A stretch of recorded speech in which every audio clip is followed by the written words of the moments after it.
The luxury restaurant pulsed with low jazz, glasses clinking under chandeliers that looked like floating stars. At the corner table, a billionaire CEO, silver cufflinks gleaming, leaned back as if the whole world bowed to him. His voice cut through the hush like a blade. "Staff here wear badges like medals," he scoffed, pointing his crystal glass toward the black waitress approaching. "But tell me, does that badge make her more than a server?" Heads turned. Conversations paused. The young waitress, Maya, balanced a tray with steady hands. Her badge caught the light, a small rectangle of metal that suddenly felt like the heaviest thing in the room. Maya set down the glasses one by one. The air was sharp, waiting for her to stumble, to laugh nervously, to shrink. But she didn't. She looked directly at him, calm eyes steady, as if she had been rehearsing this moment her whole life. "Sir," she said softly, but her voice carried across the polished marble.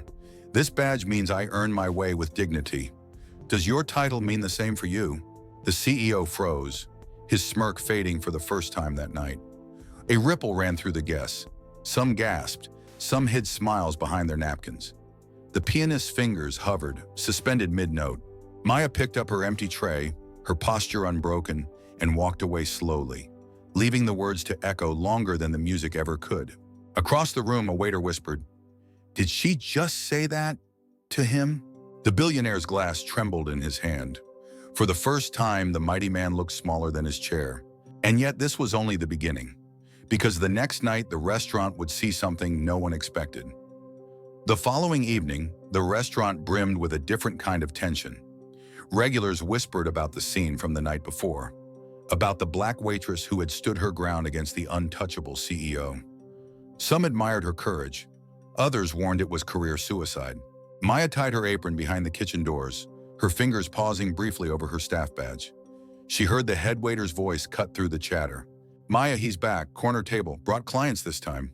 Her chest tightened, but she straightened her shoulders. "Then let's do our jobs right," she said, stepping out with the tray. At the corner table, the billionaire raised his glass high, booming with laughter. His entourage, a line of men in tailored suits and one woman scribbling notes, leaned in, hanging on every word. "Gentlemen," he declared, "watch closely. This is the waitress who thinks she can lecture a man worth more than this entire building." Snickers circled the table like sharks. Maya stopped at the edge, tray balanced.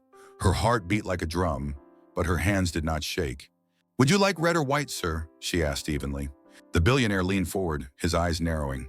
He plucked the glass from her tray, swirling it slowly. Then in one quick flick, he tipped it, wine spilling onto the pristine tablecloth, dripping down like blood. Gasps erupted. His client stiffened, unsure whether to laugh or cringe. "Oops," he said mockingly, dabbing his cufflink with a napkin. "Perhaps you'll explain dignity again? This time for my friends here." Maya's throat tightened. All eyes pinned her to the floor. The weight of the badge at her chest pressed harder, sharper. But she didn't bow. She leaned forward just slightly, her voice calm, almost measured. "Sir, respect isn't spilled or bought, it's carried." The billionaire's smile faltered. His clients exchanged uneasy glances, murmurs spreading like fire.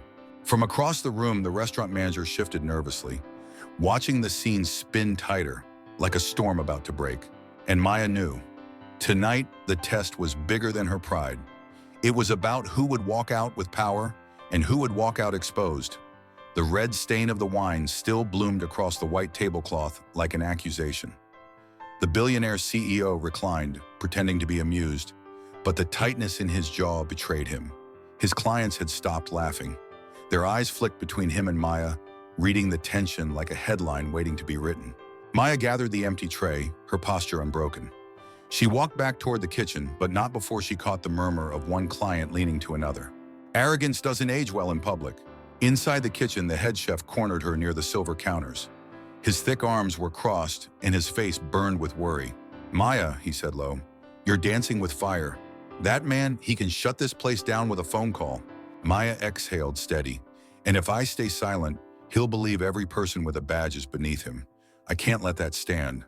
The chef shook his head, muttering under his breath. But she saw it, the flicker of pride in his eyes before he turned away.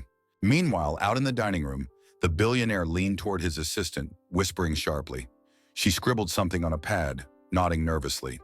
Then he raised his voice, letting it carry across the marble hall. Let's see how long dignity lasts when the stakes are real, he said. Maya returned with fresh linens and quietly replaced the stained tablecloth, her hands moving with precise care. The room held its breath, watching the duel unfold with cutlery and silence instead of swords. As she smoothed the cloth, the billionaire leaned close enough for only her to hear. "Enjoy this night, little waitress. Tomorrow you'll beg for another job." Maya met his stare, her reflection caught in the dark rim of his glass. She didn't blink. "Tomorrow isn't promised to anyone, sir. Not even you." The words struck harder than she intended. His face flushed, not from wine but from something deeper. Anger mixed with something he couldn't admit. Fear. And as Maya walked away, the assistant's pen faltered mid-scribble. Even she looked unsettled. The night ended without another word, but the war had just begun.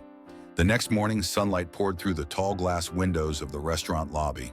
Staff trickled in, whispering about the night's drama like it was the only dish worth serving. In his office upstairs, the restaurant manager, a balding man in a gray suit, slammed the blinds shut. His phone buzzed nonstop, first from the owner, then from the billionaire's office. Then, worst of all, from a journalist who'd heard something unusual happened at dinner. He pressed his palms into his temples. "This is spiraling," he muttered. A soft knock on the door pulled him back. It was Maya, her badge pinned firmly over her heart, posture straight, though her eyes carried sleeplessness. "You asked to see me?" she said. The manager motioned her inside, closing the door. He dropped his voice low. "Do you understand what you've done? That man is worth more than all our investors combined. He's already threatening to ruin this place if you don't apologize." Maya swallowed but did not bow her head. "With respect, sir, if I apologize for telling the truth, then I've ruined myself instead." The manager exhaled, pacing the room. "Maya, I admire your courage, but there's more at stake here. The staff, the restaurant's reputation." Her voice cut through his excuses, soft but steady. "And what about respect for people who wear this badge? If I let him strip that away, what do we stand for?" The manager froze. For a moment, the buzzing phone on his desk was the only sound. His shoulders sagged. He had built his career on pleasing men like that CEO, bowing, smiling, compromising. But Maya's words stirred something he had buried long ago. His own first day wearing a badge, when it had meant pride instead of servitude. Downstairs, the clinking of silverware rose as the doors opened for lunch service. The billionaire's assistant was already there, sitting alone at the corner table, a folder in front of her. She wasn't eating, she was waiting, and Maya knew the next confrontation would not be with him, but with her. By noon, the restaurant buzzed with the hum of midday chatter, but the corner table sat oddly silent. The billionaire's assistant, a young woman in a crisp navy suit, waited, a slim folder pressed beneath her hand. She wasn't sipping her water. She wasn't glancing at the menu. She was fixed on the doorway, waiting for Maya. When Maya finally emerged from the kitchen with a tray, their eyes met. The assistant raised a hand slightly, signaling her over. "Sit," she said quietly when Maya approached. "This isn't about an order." Maya hesitated, then slid into the seat across from her. The badge at her chest caught the faint sunlight. The assistant leaned in. "You embarrassed him. That never happens. But you need to understand something. He doesn't lose gracefully. He's already called the restaurant's investors. He's drafting letters to revoke contracts. If you keep pushing..." Her voice trailed off. Maya's tone was calm, unflinching. "And if I stay silent, he'll keep treating every person in uniform like they don't matter." "Where does it end?" The assistant's fingers tightened around the folder. She glanced around before opening it slightly, revealing printed pages, emails, board memos, reports. Words like embezzlement and offshore accounts jumped out in bold. Maya blinked. "What is this?" The assistant lowered her voice. "Proof. He hides behind power, but he's not untouchable. These documents, if they surfaced, he'd have more to fear than your words." Maya's pulse quickened. The folder lay between them like a loaded weapon. She hadn't asked for this war, but here it was, evidence that the man who mocked her badge had cracks in his empire. The assistant's eyes softened. "I can't do it alone. You've already drawn attention. If you speak again, this time with this, people will listen." Maya sat back, torn between fear and fire. She had come here to serve water and wine. Now she held the chance to expose a man whose empire was built on arrogance. From across the dining room, the manager's eyes flicked nervously toward them, sensing the conversation was anything but routine. And Maya knew the decision she made at that table would change not just her fate, but the fate of everyone who ever wore a badge like hers. That night, the restaurant emptied earlier than usual. Chandeliers dimmed, chairs stacked in neat lines, the echo of clinking cutlery fading into silence. Only the kitchen lights glowed faintly, where Maya lingered at a steel counter, staring at the folder the assistant had slipped her. Her badge gleamed faintly in the reflection. She touched it once, then opened the folder again. Embezzlement, offshore accounts, fraudulent contracts. The words leapt off the page like confessions. Proof that the billionaire's power wasn't invincible. Proof that could topple him. A voice startled her. "You're still here." It was the manager. His tie was loosened, his steps heavy. He spotted the folder, his face paling. "What is that?" Maya closed it quickly. "Something that could protect us." The manager rubbed his forehead. "Or destroy us. If that man finds out you have it, he'll crush this place before the ink dries." Maya's voice carried a quiet strength. "He already tried to crush me. This is bigger than just me now." The manager sank into a chair, torn between fear and admiration. "You're not afraid of him?" Maya shook her head. "Yes, but of silence." "No, that terrifies me more." Before he could respond, the assistant stepped through the back door, her coat draped over her arm. She looked tired, as if carrying more than paperwork. "He's hosting a gala tomorrow," she whispered. "Politicians, reporters, investors, all of them will be there. If his mask is ever to slip, it has to be then." Maya clutched the folder to her chest. The thought of standing in a glittering ballroom, speaking truth to a crowd that powerful, sent chills down her spine. Yet deep inside, a flame stirred. The assistant's gaze softened. "He believes a waitress is invisible. Maybe that's why you're the only one who can make them see." The manager looked between the two women, his hands trembling. "If you do this, there's no turning back." Maya's eyes hardened, her badge catching the last flicker of kitchen light. "Good, I don't want to turn back." And with that, she closed the folder. Tomorrow would not be another shift. Tomorrow would be a reckoning. The mansion shimmered with chandeliers and champagne. Laughter echoed under vaulted ceilings, strings of violins filling the air with delicate, deceptive grace. Guests in glittering gowns and sharp tuxedos floated across the ballroom floor, oblivious to the storm about to break. At the center stood the billionaire CEO, radiant in his arrogance, shaking hands with politicians, posing for photographs, spinning stories about empire and vision. Every flash of a camera lit his smile, but behind it lingered the shadow of his fear. Maya waited near the back, her waitress uniform traded for a simple black dress lent by the assistant. It wasn't designer, it wasn't tailored, but it carried dignity.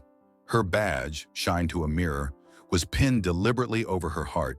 It caught the chandelier light like a spark of defiance. The assistant hovered beside her, whispering, "When the speeches begin, you'll have a moment. Once you start, don't stop. The truth will carry you." Maya's palms tingled with nerves. The folder in her clutch felt heavy, as if it contained the weight of everyone's silence before her. The billionaire raised his glass, commanding the room. "Ladies and gentlemen," he boomed, "tonight we celebrate not just success, but legacy.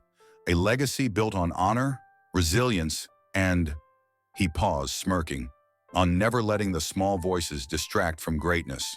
Polite laughter rippled through the room. His eyes scanned until they found her. He froze, his smirk hardening into steel. "Even those who wear badges," he added sharply, "must learn their place." Maya stepped forward. Her heels clicked against marble, each sound slicing through the hush. She raised her voice, not loud but steady enough to still the violins. "Then perhaps it's time we all learned yours." Heads turned. The assistant slipped the folder into her hand. Maya opened it, pages trembling only slightly. "This man who mocks the small voices hides secrets in large numbers. Embezzlement, offshore accounts, stolen contracts." Her words rang across the hall, sharp and undeniable. She held up the papers, her badge gleaming in the spotlight. "This is his true legacy." Gasps rippled. The violinist's bow screeched to a halt. Cameras pivoted, flashing wildly. Investors muttered, politicians stiffened, and suddenly the billionaire's smile collapsed. His hands shook as he raised his glass again, but no one lifted theirs. The room no longer followed him. And Maya knew The echo of her words had already reached beyond these walls. The ballroom erupted. Voices clashed over one another. Shocked whispers, frantic questions, the clicking frenzy of reporters who had been waiting for sound bites but stumbled into a scandal. The billionaire's face drained of color. He slammed his glass down on the table so hard it cracked. "Lies!" he barked, his voice breaking through the din. Fabricated by a jealous waitress desperate for attention. But his roar didn't silence the room this time. It only fed the fire. Guests pulled out phones, snapping photos of Maya holding the folder. A senator muttered to a colleague, "If even half of that is true, he's finished." Maya's knees trembled beneath her dress, but her voice did not falter. She lifted the badge pinned to her chest. "I'm not here for attention. I'm here because every person who wears one of these deserves dignity, and no title, no money can buy the right to take that away." Applause broke out, hesitant at first, then swelling like a tide. Some clapped softly, others boldly, while the billionaire stood frozen, cornered by truth he couldn't control. Security shifted uneasily at the edges of the hall. His assistant, standing near Maya, gave the slightest nod, as if to say, "You did it." The billionaire tried to recover, straightening his jacket. "You'll regret this. Do you think the world will side with you over me?" A voice answered from the crowd, clear and cutting. "We already have." The applause surged again. Reporters pushed forward, firing questions. Investors slipped away quietly, their smiles gone. The violinist packed his bow in silence. For the first time, the CEO's power seemed brittle, like glass ready to shatter. Maya lowered the folder. Her chest rose and fell, but her eyes stayed fixed on him. She had carried the truth into the lion's den, and now the lion stood small before the pride. And as the lights dimmed on the gala's chaos, Maya felt something unexpected. Hope. If you've been following Maya's journey, don't forget to like this video and subscribe. Your support keeps stories like hers alive. The headlines came fast. Billionaire exposed at gala.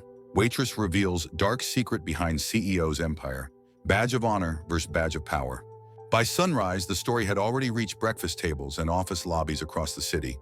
Photos of Maya, standing in her black dress, staff badge gleaming under chandelier light, were splashed across news sites.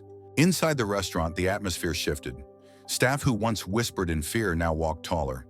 Even the manager, who usually hunched behind paperwork, greeted customers with unusual pride. He watched Maya tie her apron, then quietly said, "You've given us more than you know." Maya nodded, though her chest carried a storm. Outside, cameras waited. Journalists leaned against cars, hoping for her next word.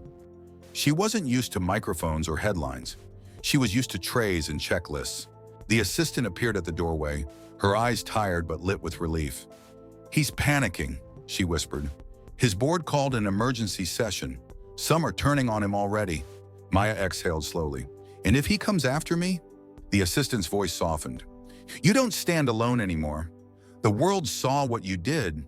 People will stand with you." Still, Maya felt the weight of what she had done. Exposing him meant stepping into a fight larger than herself.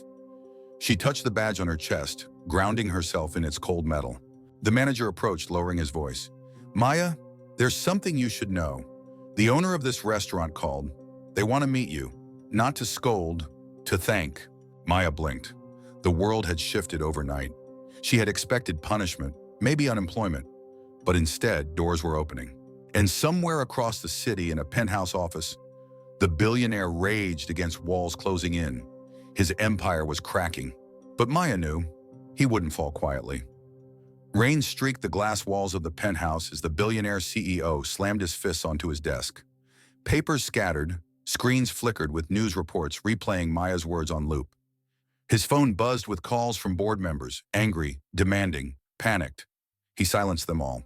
"Destroyed by a waitress," he muttered, the words bitter as poison. Downstairs in the restaurant, Maya finished her shift. Customers approached her table, not with arrogance, but with gratitude. One woman whispered, "You spoke for all of us." A young man lifted his cap and said, "You gave me courage." When the manager walked her out, cameras flashed. Reporters shouted her name, but Maya only raised her badge, holding it steady for them to see. Not a weapon, not a shield, just a symbol of dignity that had cut deeper than any fortune. That evening, the assistant called. Her voice trembled with something like awe. "The board voted. He's stepping down. They're investigating everything. Maya, you didn't just stand up to him. You changed the room he ruled. Maya stood on the quiet city street, rain dripping from the awning above. She thought of the first night, the smirk, the spilled wine, the mocking laughter. She thought of how small she had felt, how heavy the badge had been. Now it felt lighter, or maybe she had grown stronger. She whispered to herself, it was never just a badge, it was a promise. Behind her, the restaurant lights glowed warm against the storm. Inside, staff moved with new pride, their badges catching the light like small stars. And far away in silence, the man who once mocked those stars faced the darkness of his own making.